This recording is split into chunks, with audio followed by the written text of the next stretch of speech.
This episode is proudly brought to you by the law firm Ryan and Rouse. If you or a loved one have been injured or need legal help for changing family circumstances, contact the personal injury and family law attorneys at Ryan and Rouse today at 256-801-1000 or visit them online at www.alabamalaw.com.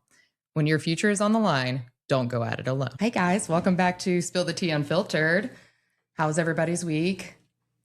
We're all alive. You're alive? We're alive. How are you? Good. Well, today we have Ashley and Kate with us from Bridge and Bloom Therapy Services, LLC. You primarily work with children. We do children and adults. And adults? Okay. Yeah. So you do all the things. Sure. But we're specifically going to probably lean more towards talking about like some children situations today as it relates to all the things we talk about here on Spill the Tea. So let's get into what we want to talk about today. Okay. So my name is Kate. I'm a therapist with Bridge and Bloom. And you want to introduce yourself, Ashley? I'm Ashley, and again, co-owner and therapist at Bridge and Bloom, Kate. So we work with kids and adults, but primarily see people that maybe have had some kind of trauma or conflict going on. One of our specialties is working with kids that are in high conflict kind of divorce cases or, have had some kind of major life event. So we thought we would talk a little bit today about complex PTSD and how that might show up, some patterns that might come up in,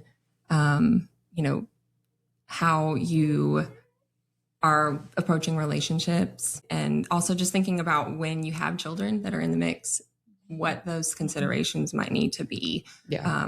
Not only for, a separation that might happen, but also for like looking forward to the future and getting in other future relationships. Yeah. We try to focus on serving the whole family unit. So working through things like co-parenting issues, how to navigate those more toxic relationships when you have kids involved, so that we can kind of hopefully break the cycle and it doesn't continue down the line. Yeah. And I think that's important.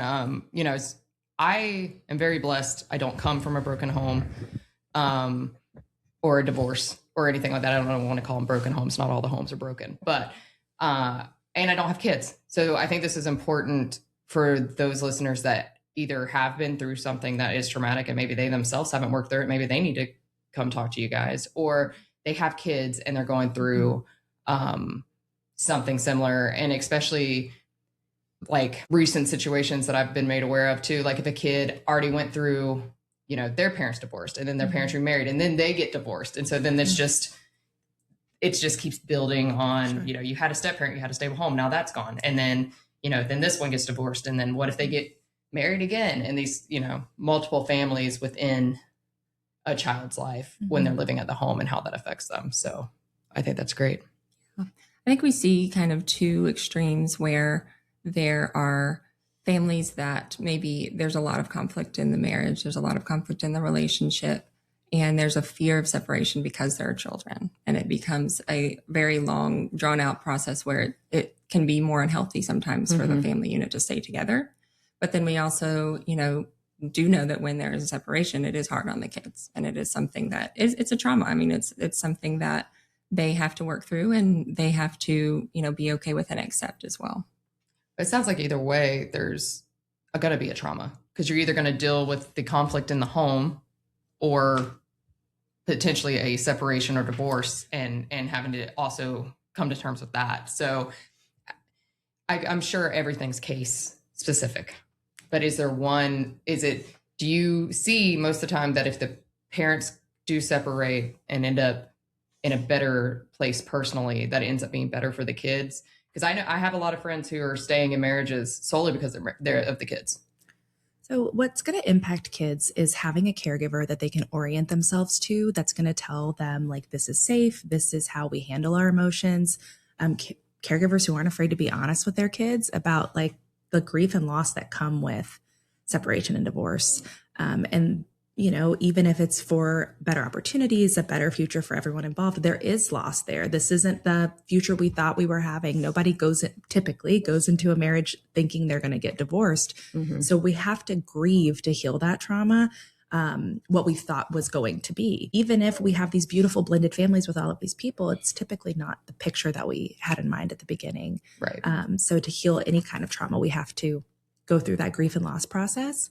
And I think when families are ready to do that, regardless of the decisions they make, there can be healing for the better, to have these whole, healthy, happy, well-developed kids. But I think one of the first steps is just acknowledging, like, this is really hard and we're going to get through it together. Yeah.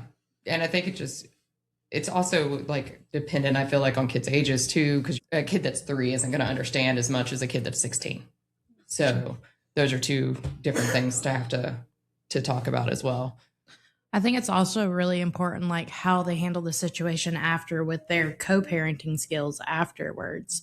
Because, like, I do come from a broken home, and the fact that my parents were able to get along better when they were made things a lot easier than it was when I didn't see my dad for months at a time because they were fussing and fighting. Right.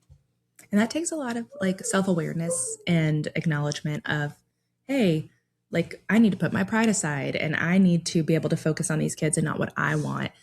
Typically, we see one parent heal a lot quicker than the other, and it takes a lot of patience and ultimately getting to a point of almost indifferent towards the other parent. They have to heal all of that hurt and pain in order to just be able to co-parent in a way. Or, we hear a lot of people who parallel parent, and they're kind of doing their own thing, but to co-parent cohesively, each person has to ultimately work through their healing process and get some of that anger and like I said before, that grief out on their own.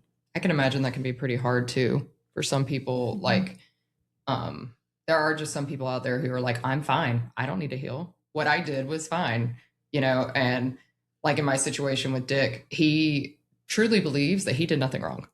And, the fact that we talked about it before, whenever I said, oh, would you want your daughter to marry somebody like you? And he's like, yeah, I'm great. And I'm like, what?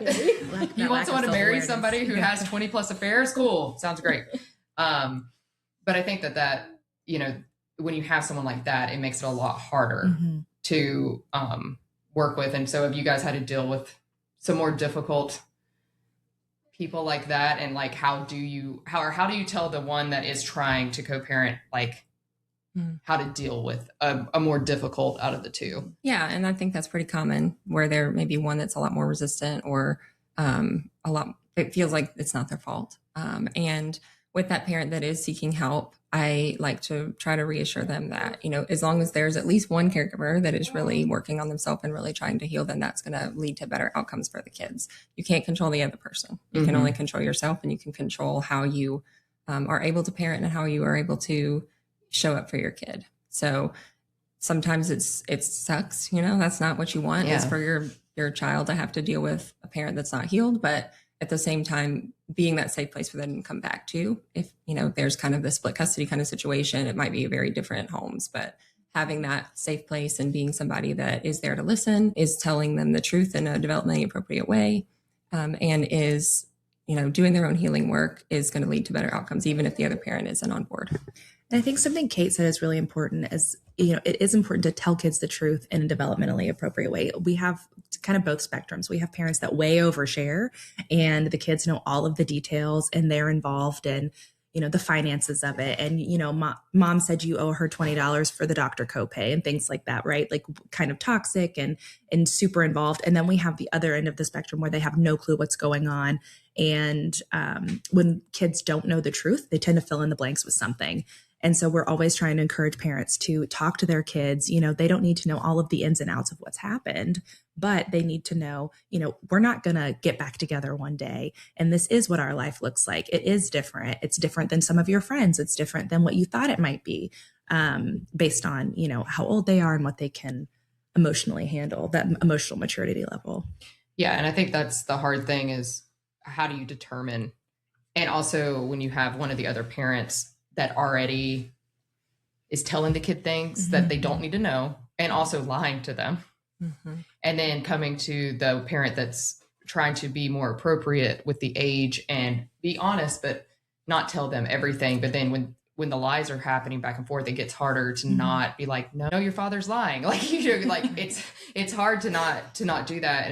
And Like for me, my concern with my previous stepdaughter is that one day her father is going to use her. One day that man is not going to have a woman to rely on because he's run through everybody, and his mom's not going to be here to bail him out. And then his daughter's who he's going to come after.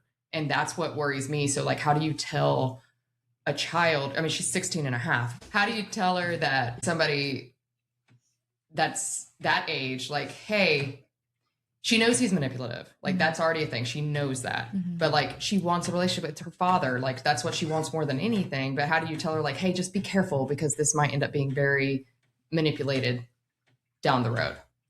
Yeah, I think that there is a level that you can't control that because they're going to grow up and they're going to make their own decisions. And adolescence is a really that time where they're starting to show that independence and make those decisions, and you want to be there to support them, but you don't want to feel controlling. The best thing I can say is to instill some critical thinking skills by asking really open-ended questions. Well, what do you think Dad meant by that? What do you think is the right answer here? And having them think through it themselves so that they start to build those skills to question what's going on with this situation and kind of form their own opinions, because ultimately you want them to be able to resist some outside opinions, resist other people telling them this is how you should think, this is how you should believe about the other parent or anybody really. It's a good thing to do with any situation, but that is, and being that supportive person as well, and not being the one to talk bad about the other parent even if they're talking bad about you. I know that can be really hard, but it is something that they will notice. Kids will understand that even if it's not something that they notice consciously, they will eventually understand like this is toxic behavior. Yeah. And we're always going to encourage kids to be involved in therapy when they're ready and when parents are ready to help participate, like having an adult that, it's their job to not put, my emotions on a child or a client, where kids can go and process and express themselves freely, and they understand like this person's on my side. It's not their job to report back to mom or report back to dad. They're here to support me. And, we do a lot of boundary work and teaching kids how to be safe, but also express their emotions in healthy ways and identify safe adults. Like a lot of therapy work is who is safe in your circle and what makes them safe. And not necessarily only talking about like physical safety, but that emotional safety as well. Is it safe when someone's trying to manipulate or they lie to you or they disappoint you?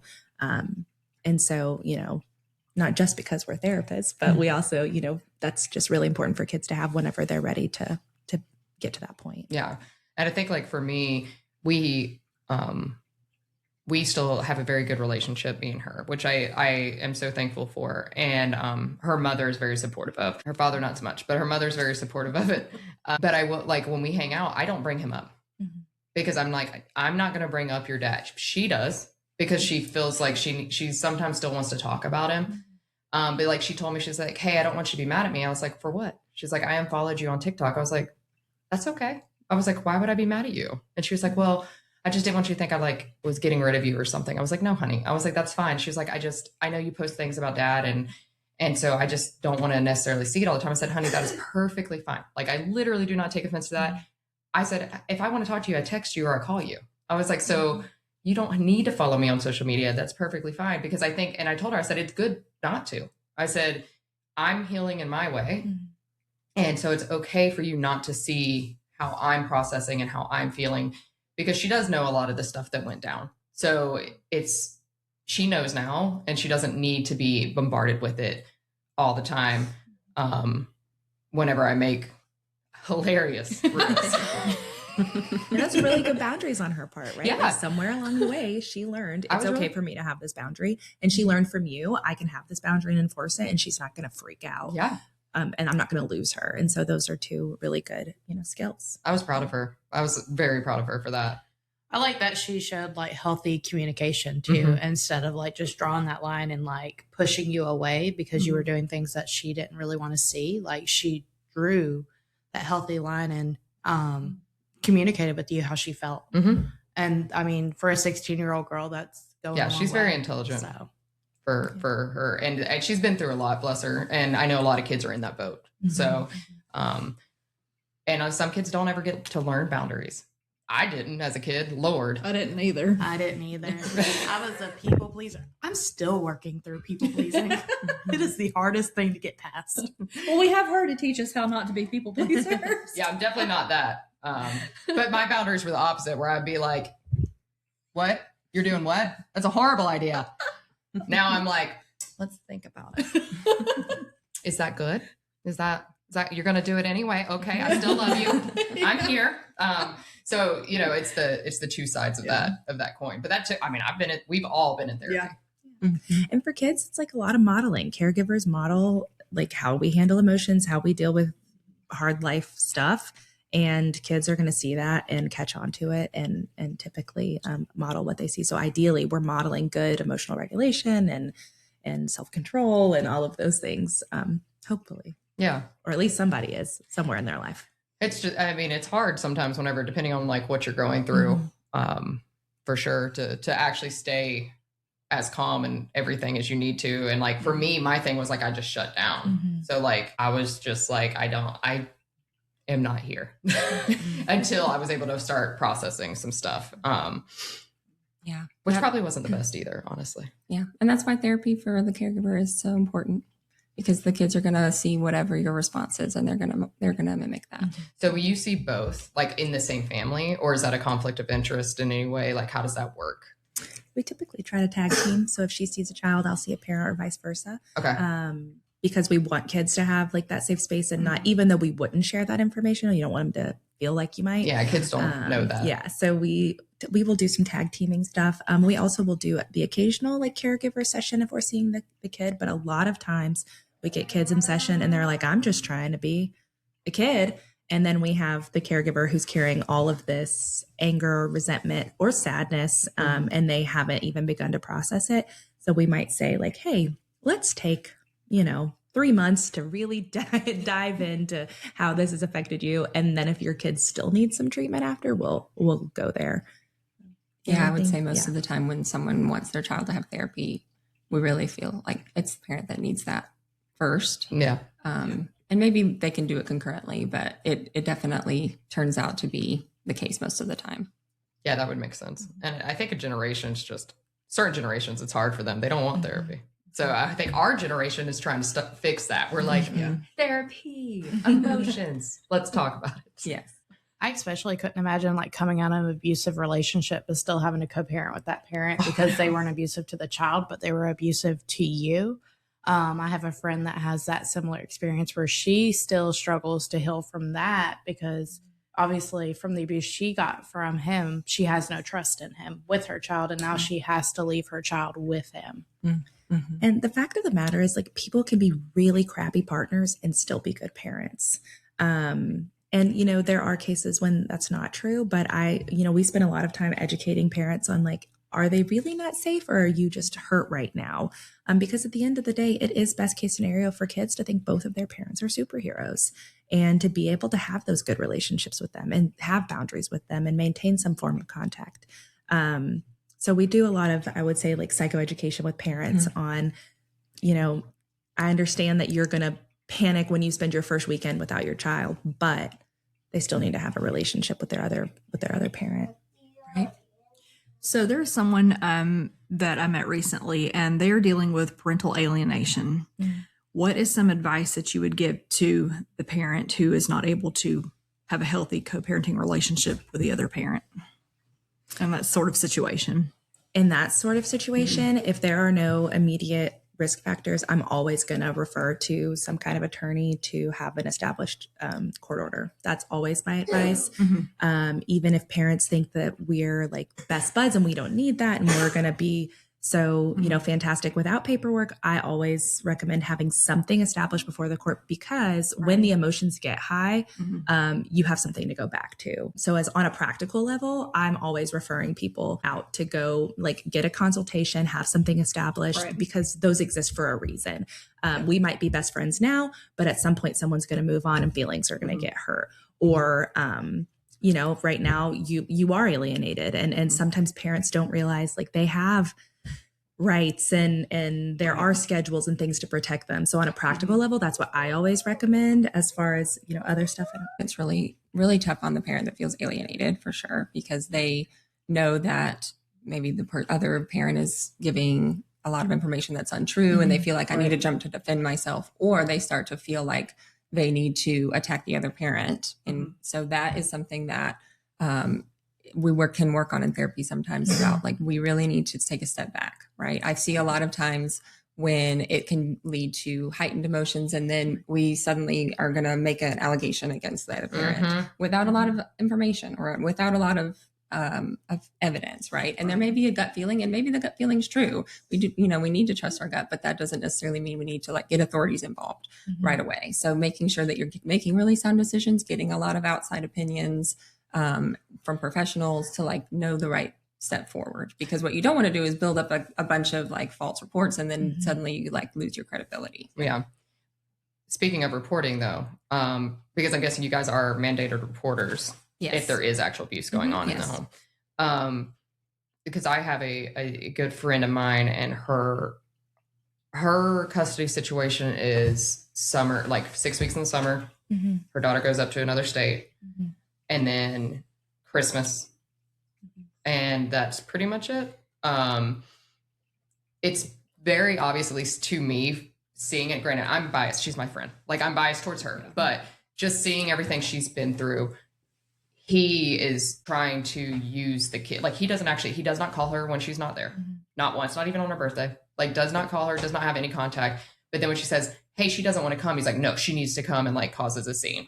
When my friend got remarried, it was a whole thing. And this last time, she came back a little different. Like something happened. Like, she knew. She was like, something happened to my daughter, and they have a therapist, and it still hasn't fully come out, but we're pretty sure from the tidbits that her daughter has shared with her is that her cousin touched her inappropriately. So then she was like, I'm not sending my daughter back up there. Like, court says I have to send her. Why would I send her? Like, if she's like something, she's angry. She was searching things on social, like on YouTube, that she shouldn't know about. She's 6. So something happened. Right. While she was up there. And so she like confronted him, and he like lost it, and is like, threatening to take the kid fully and all that. Like, it's gotten really, really nasty. So when you do feel like there is something that did actually happen, what do you recommend the parents do, other than, I guess, continue therapy? Like, what do you do? Yeah. The first thing I would say is to be really careful about questioning the child, because that can lead to tainting. Sometimes you can inadvertently kind of lead a child in a certain direction. It's a little bit, as teenagers, it's a little bit harder to do that, but especially the younger they are, you start asking a lot of questions without really knowing how to ask those questions appropriately. It can change things a little bit. So you don't want your child to say one thing and then go and say something else. It makes it look like something was coached. So just instead of questioning the child, whatever the child says to you, being able to say, thank you for telling me. Is there anything else you want to tell me? And just leaving it very open, or saying something like, tell me more about that. And then whatever that child says, if it's enough to feel like there's a report, like you feel like something happened, then making a report to the proper channels. So that would be DHR in Alabama, or DCS in other states, and the law enforcement. So the law enforcement is going to be in the place where it happened, and DCS is going to be the place where the child resides. Now, if it is something like a child-on-child situation like that, then law enforcement doesn't necessarily get involved in those. That's more of a DCS thing. Yeah. So, and also, I would hope that there is a good attorney, that the parent has a good attorney, and being able to consult with them as well about here's what I have. What are my next steps? If you were seeing that child, would it be beneficial? I know you can't tell what the child has told you per se, but if the mother came to you and said, like, this is what she's told me, like, is that beneficial to you to have a back story, or does that affect you guys as well with your biases and stuff? Yeah, it does. So Ashley and I are a little bit unique. Then we are both trained as forensic interviewers, because we did work as forensic interviewers. So we have that background, but a lot of therapists don't. But what we can find sometimes is that parents don't always get the full story. And so they might bring a child to therapy and say, get it out of them. Right. So we kind of become it's an agenda at that point. Yeah. which is not in the child's best interest. And so what we tell parents is that we will let them talk about what they need to talk about, but we're not going to try to force a disclosure in therapy. That's not what therapy is for. Right. Forensic interviews for that. So that if there's enough to feel like there needs to be a forensic interview, then we refer to that. And if there is something that's disclosed in therapy that is enough for a report, then we do report it as mandated reporters. Okay. Yeah. I think that's good for parents to know if they have been through something and feel like, can they go to you or can they go to whoever the therapist is to say something? It is tricky. I think sometimes when things like that happen, we have parents who really want to protect their kids. So we go a little bit nuclear and we're like, well, they just can't go back. They can't see them. And then we start withholding. And then that creates more issues down the line because ultimately, typically there are court orders that mandate what we have to do. And there are entities in place to help establish safety for children. And that's why we make reports to DHR. That's why law enforcement gets involved. So DHR's job is to investigate these concerns. They have timeframes, they have policies and protocols that they do to ensure safety for kids. They safety plan and help look for other resources.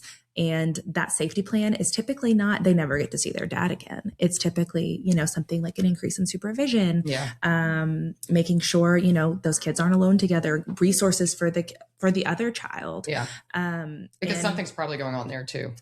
And although it might be our instinct to be like, they just can't go back. That's not really like the best way to approach it, because if that's the step that needs to be taken, some other entity is going to tell you that. Yeah. And we just always try to avoid kind of launching those nukes and going extreme if we don't have the authority and the support to do so. And sadly, we live in a world where child crimes happen every day and happen a lot. And I'm a victim of it as a child. And growing up, we just didn't talk about it. So I didn't even really process it till I was in my late 20s. So is that something you guys will talk about too? Specifically, if there's somebody in the local area that's I think my child's been through something, or they said they have been through something, will you guys work with the children through the sexual abuse and the trauma? Yes. Yeah. That's one of our specialties is childhood sexual abuse. And so it can be the child, or if you are an adult and have had childhood sexual abuse.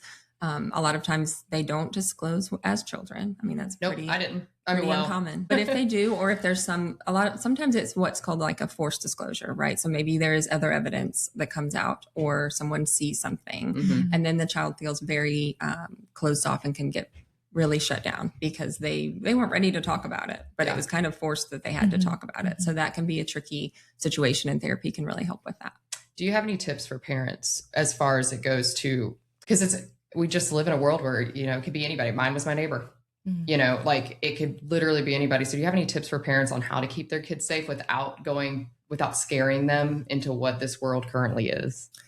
The first things that come to mind are always going to be limiting that social media access, social media, Snapchat, even Roblox. That's one of the ones that we see a lot of that people don't realize because it's disguised as kid friendly. But there's predators in there. Monitoring and limiting at a young age. I don't want to sound like the negative Nancy, but I'm just a huge fan of kids not having access to that. If they can't, there's age limits for a reason, I guess we should say. But I also always tell parents, when you're modeling appropriate boundaries, you're modeling it's okay to tell me anything and I'm going to listen to you and I'm going to support you. That is a really great protective factor for kids to have. When I have a parent who's they can't go to their dad's, I'm like, there's nothing that's gone on at dad's, that's they have a right to go there. Their dad has a right to visitation. But they're going to know that if something happens, they can call you. They have that safety plan in place. I've got a lot of kids that have a secret code emoji or whatever. It might be that they've established with their parent or caregiver. I had a secret word. Yeah. And so teaching kids, there's a safety plan in place. And when you call or when you need me, I'm going to be there. And I think those are the first things that come to mind. What do you? Yeah, I think also establishing body boundaries, super young. It doesn't have to be sexual or anything that's not developmentally appropriate, but just teaching them that they have a right to decide who touches their body in any way. They can refuse hugs. They can say yes. They can say no. It's up to them. And also, with friends, they don't need to get in a friend's space if that's not someone that is okay with that. Mhm. So it goes both ways. Mhm. So teaching that even with parents, right? So being able, if your child is, saying, I don't like that you're tickling me that way, or like, stop, I don't like that, then backing off and like showing them that they have that agency. So that's a really big one. Also teaching the correct terms for genitalia, very important.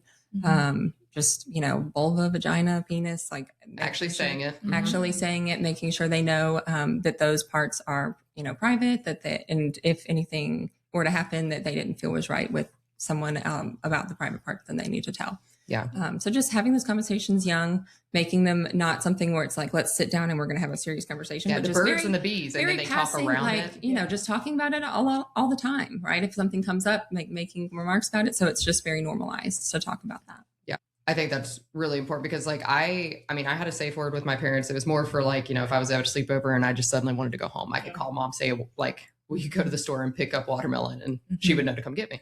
And she would make up an excuse so I wouldn't be embarrassed.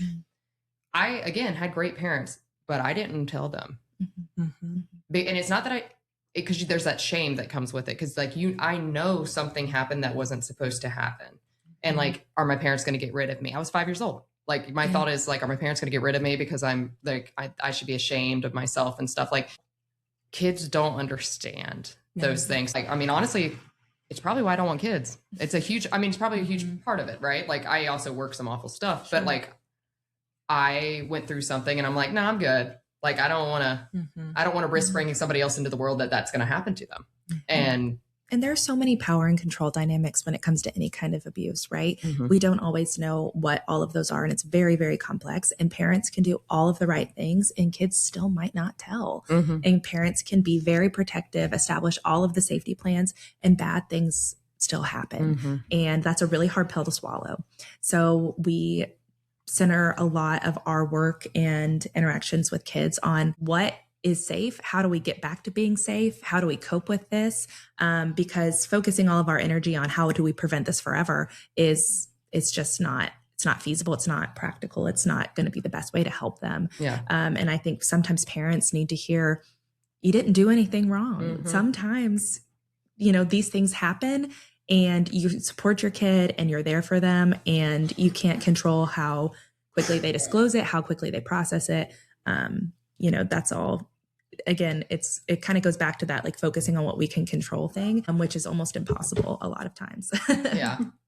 Is there anything that you would say to parents who do know that their kids were abused, like what do you tell the parents in therapy, like how to help their kids cope with those things? Like, is it better to talk about it and like try to make it be like, hey, we can talk about this and it's not stigmatized, like you can talk to me about it, but then does that trauma like re-traumatize the child to bring it up again? Like, what do you? I always tell parents to follow the kid's lead. Okay. If the child's bringing it up, then we talk about it and we don't make it a shameful thing and we talk about whatever they want to talk about, but the parent doesn't need to bring it up. Okay. So that's kind of where that line is because, parents constantly, are you okay? Are you okay? Or sometimes we see parents, especially with younger kids, if they know something's happened, they kind of get real lax on boundaries and discipline. And all of a sudden like, oh, now we're having all these behavior problems. It doesn't mean that there's not boundaries in place just because, you feel bad that something's happened. So making sure that you're respecting their agency, but also setting those boundaries and continuing life as normal, right? They don't want to feel like what's happened to them has changed their whole family forever, right? They want to feel like this has happened and we got through it. Yeah. And security, routine, and boundaries are what help kids feel safe. We are creating, it's almost like a fenced in backyard, right? Like we are creating a safe area for you to be, but we have to have rules and routines and things in order to establish that. Because when we don't have that, kids ultimately do feel unsafe. And I think as adults, we sometimes feel that way. Even, for example, the holiday season, all of our routines are out the window and we all kind of just feel crappy. And, there's this underlying, like, I can't wait till the new year. I can't wait until I feel, get back in my schedule, my routine. Kids have that all the time and they really need that structure in order to process things. And then what we'll see sometimes is parents are like, well, they haven't talked about it at all. And then we're in the checkout line at Kroger and all of a sudden they brought it up. And it's because we're providing that safe space and that structure. And so Kate's definitely, like, I just reiterate that 100% is following their lead, giving them the space to talk about it when they want to, not freaking out when they do. And taking time to sit in the silence and be comfortable with not knowing until they're ready. Yeah. kids, especially young kids also, they do not sit down and say, we're going to sit down, we're going to have a narrative conversation about everything that happened, and we're going to process it. Like, they will be just like she said in the checkout line at Kroger, and just have a thought. They'll say the thought, and then they'll be over it. Then they'll be thinking about, Bluey or whatever. So it's normal for kids to kind of go in and out. It's almost a way of desensitizing themselves a little bit as they process. So they approach the trauma content and they come back. They approach the trauma content and they come back. So it's this back and forth. And so I like to try to normalize that for parents too. So it may just be kind of random spurts. Something reminds them of it. They're thinking about it. They say something, you acknowledge, you support. And then if they move on, then you move on. And there's this concept especially when we were doing forensic interviewing, we would talk about a lot of kids kind of testing to see like, what's okay for me to say and how are you going to react? And so they might give out like a little breadcrumb of something that has happened or something that they've seen. And they're waiting to see, is mom going to absolutely lose her mind? Or is this going to be something that I can talk to her about? And then months might pass. And then we have another little tidbit or another little, part of the narrative, I would say, coming together. And so it's really important for us to check how we respond when kids say these things that are completely earth-shattering and terrifying.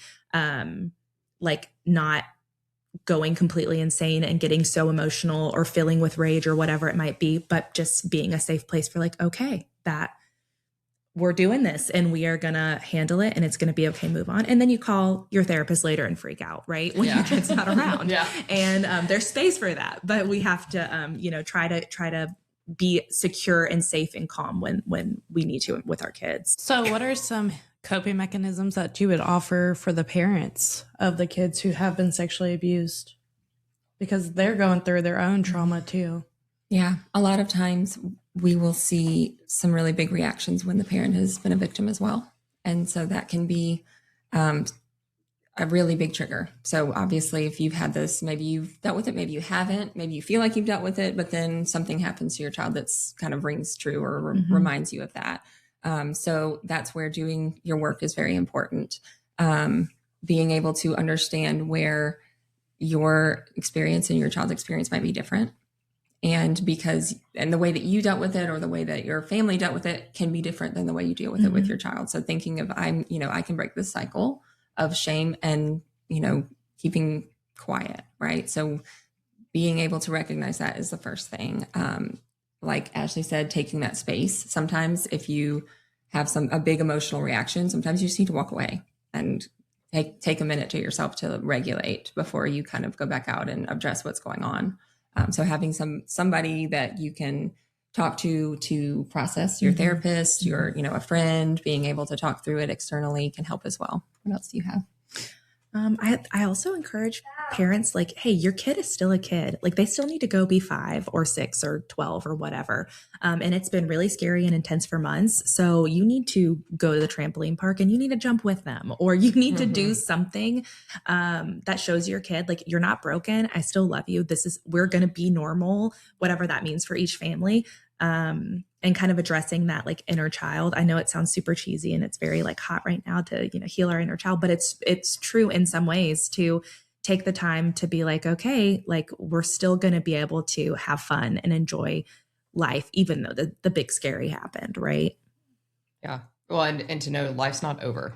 Right. It's not ending. And, I think that's important no matter what age anything happens to you that's traumatic like that. Like, talk to somebody and work through it and realize that, you could still have a fulfilling life. Just because one bad thing happened to you doesn't mean that your life is over. And kids are so resilient. They're more resilient than adults. They bounce back much quicker. And one of the most important protective factors for kids is a caregiver that is supportive, period. Yeah. And that does not mean that caregiver gets it right all the time.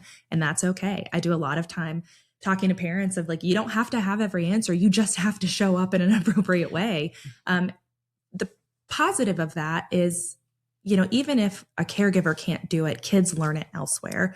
That's why teachers who are trauma informed are so important. Therapists, but you see a therapist once a week, but like a coach, a church leader, a family friend, you say you don't want kids, but it sounds like you have friends that do. And being that person. Yeah, I'm the aunt. Yeah. Aunts, uncles, the whole community thing is really really great too, because, you know, some other person in our life that teaches us what secure attachment is and teaches us how to bounce back, and, you know, kids being resilient, and then the supportive caregiver combo is a really, you know, good indicator of success and hope. And, you know, there's more and more research coming out on the science and power of hope, because it's very, very real, that with some hope for a positive future, we can recover from trauma. And that's for all ages, but kids just have it in them. They've got that resiliency bone that goes away sometimes when we get older. Did you guys have anything else you wanted to touch on today?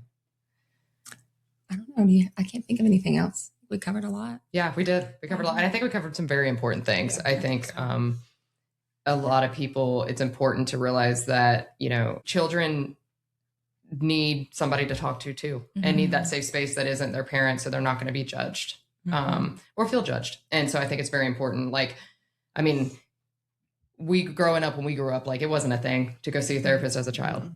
Yeah. Well, and with that, I think, and this could be a whole other podcast, but just the thought of like, you can relearn how to attach. You can heal those broken parts. Doesn't matter how old you are. Doesn't matter how much work you have to put in. Just because you've made choices or things have happened or we've been in whatever situation, it can be undone. We can learn new things, especially with support from other people. And that is kind of the undertone of basically our whole entire work and livelihood, is that there is that exists, and we're really passionate about helping people get there.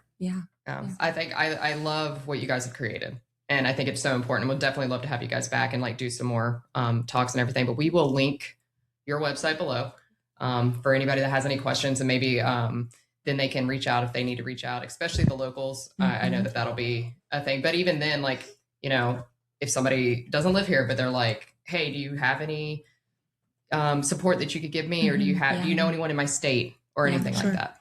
So well, thanks so much for coming on, and we really appreciate it. Thanks for having us. Thanks for having us. Yes, we will see you next time. See you next time.